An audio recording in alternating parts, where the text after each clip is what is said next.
There's nothing wrong with that. And again, I feel like in society, I think it's a mix-up, and I'm gonna ask you about this. Okay.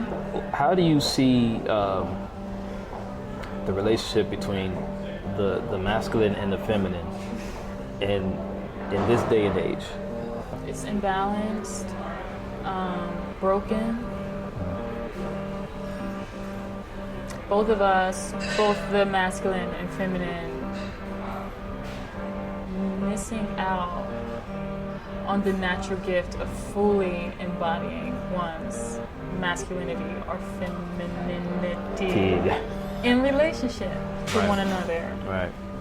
How that flows, how healthy that could be. Yeah. So there's like definitely a sadness that comes up when I think about that. Hello everyone. Good morning, good afternoon, good evening, wherever you are. This is Alonzo Williams, and you are tuned in to the Everyday Strangers podcast. Yeah. Y'all gotta excuse me, man. The vibes is on a whole new different level today. I'm feeling great. You know how it is. You wake up one morning and you just feel like, you got everything planned out. And you like, it's going to be a beautiful day. And, that's the kind of... It's my current mood for the day. But anyway, I hope everyone else is, maybe having the same situation that I'm having right now, a positive one. You were just listening to an excerpt of today's featured guest. She goes by the name of Destiny. Me and Destiny sat down and I was able to ask her a few questions about social media breaks, feminism, femininity, and masculinity on top of that. And a whole bunch of other topics that I think you guys will find pretty interesting. But anyway, I'm not going to talk you out of death, man. I just want y'all to listen to this. I hope everyone enjoys it. We're going to cut right into it. This is the Everyday Strangers podcast, episode number 2, featuring Destiny. Let's get it. I got it. When I met you last week, correct? Okay. No, we met before then. You just didn't remember. Yeah, we met plenty of times, but this is the first time I actually asked you. I mean, the last time, not when we first met, I'm sorry. Right. Where we carried off, or where we ended off at and carrying on now. Okay. After it was interesting that I had asked you. I said, do you have an Instagram? And he was like, nah, I don't have an Instagram. Nah. And why is that? You know what? I used to be on Instagram, like, heavy. Yeah. During my first few years in college. And, I just felt like I was using it to cover over something in myself. Mm-hmm. It was just like this buffer that I would use when I started to when I would get feelings of like insecurity and not feeling whole, not feeling good enough, extremely bored. It was a distraction for me, one, and it also was very unhealthy because I was using it to kind of receive this like love and admiration. So, I was one of those chicks that like would be like posting pictures to try to show the best of myself all the time, like my prettiest angle, like my selfies. Like selfies.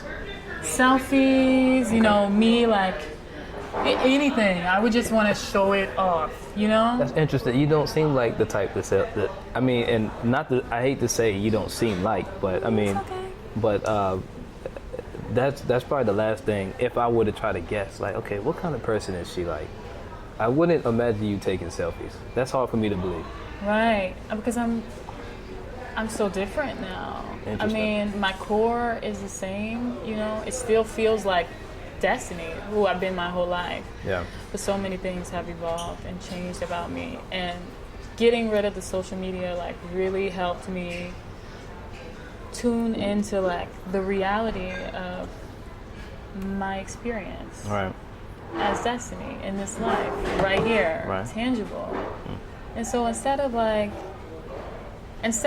posting, I use this example a lot. I could be at the beach and there's a beautiful sunset dropping in and I'm feeling the wind on my skin and the beach and the tide is coming in and I'm just feeling beautiful and whole and let me post, interrupting that feeling, let me post so and let me spend this time to write this inspirational quote and take a picture of the sunset. And then it's like I'm just pouring all that energy into this post so that other people can see that I'm feeling this thing. But I'm not actually feeling the thing.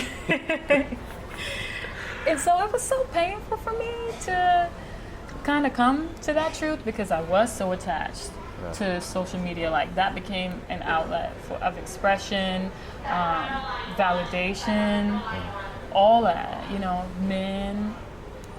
Comparing myself to other women on social media was a really hurtful thing that I got in the habit of doing. Like, going to a pretty woman's page and then scrolling through her page, oh my God, I'm not as pretty as her. Oh, I'm prettier than this chick. Or what about, you know, like, oh, just so much. I would much rather live like life that's here, like physically tangible, and have my experience like this than through my phone. I can dig it.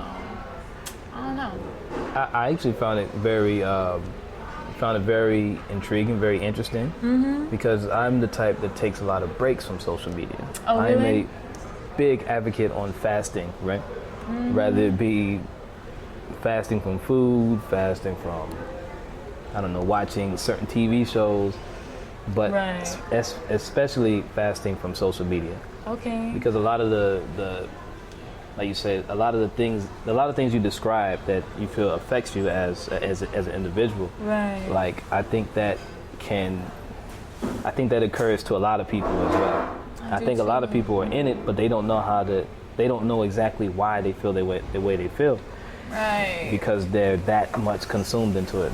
They're sucked into it. Yeah. Yeah. And but how do you feel about it? Do you feel like that? Like, what do you feel social media has truly done to the world? Is there any positives, or or is it just all negative for you think? You know what? I'm gonna start out with a positive. It's very small, and I don't even know. I haven't even dug deep enough into it to feel like if there's some truth to it. But I like that social media gives everybody the opportunity to be Beyonce. All of us get to be like Beyoncés and Solanges, and you know, like, we can just.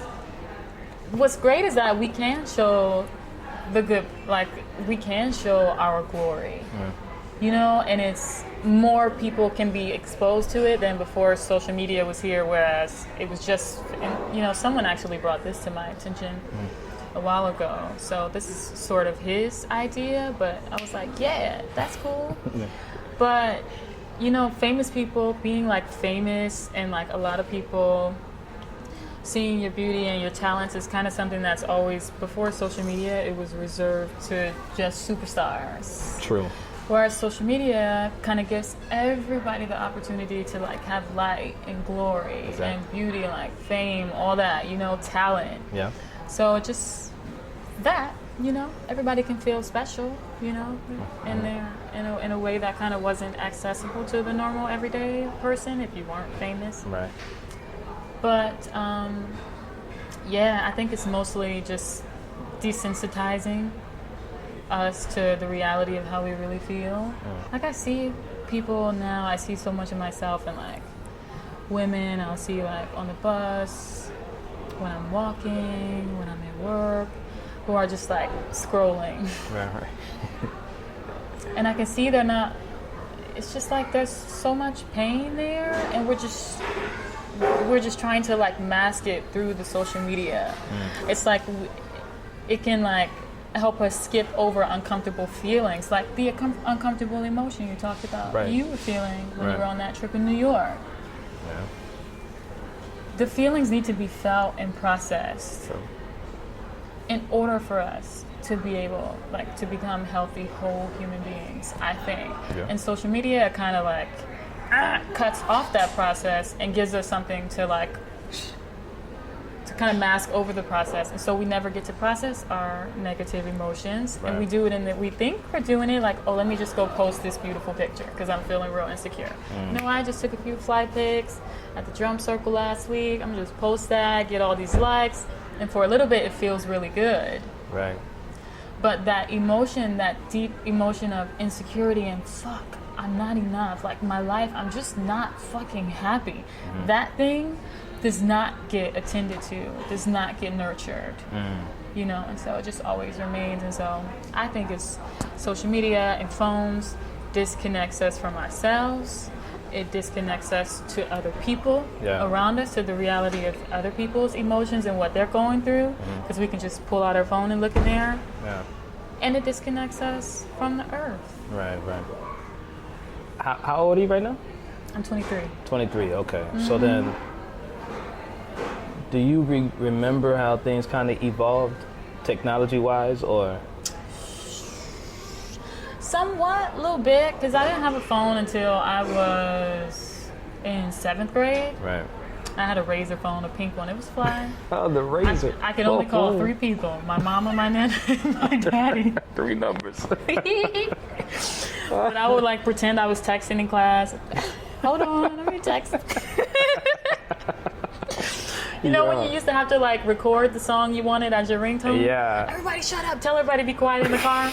And then you just put your whole phone up to the speaker and record the phone and record the song. Yo. That. I remember. Yeah, you remember that? I totally remember that. Yeah. How old are you? I'm 34. Okay, cool. So you're like, you remember that and much more. Yeah, like they speak. You know the term. What did they call us? The M word. Millennials. Millennials. Yeah. I guess the age bracket. They say that I made it. Just there.